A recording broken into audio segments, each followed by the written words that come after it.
யோ, கல்யாணம் ஆகி 3 வருஷம் ஆச்சு. எங்கேயா சுத்தி பார்க்க போலாமா? பாலைவனத்துக்கு கூட்டிட்டு போடா.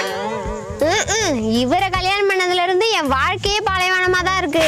இதுல தனியா வேற பாலைவனம் போணுமா? அப்ப அமேசான் காட்டுக்கு கூட்டிட்டு போ. கால்ல மெட்டி போட்டதுல இருந்து இந்த காட்டுல தான் கிடக்குறேன். மறுபடியும் காட்டுக்கு போணுமா? கடலுக்கு போறியாடி? கழுத்துல தாலி ஏறினதுல இருந்து எனக்கு கடல்னா கண்டன்னு தெரியாது அவனுக்கு. இது என்னடா புது கதையா இருக்கு? இப்ப எங்க தாண்டி கூட்டு போக சொல்ற? இப்ப எதுக்கே கோபப்படுற? யாருன்னா?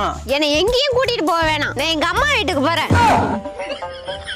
குந்தாணி, இதுக்குதான் இவ்வளவு நேரம் கூத்தடிச்சிட்டு இருந்தியாடி?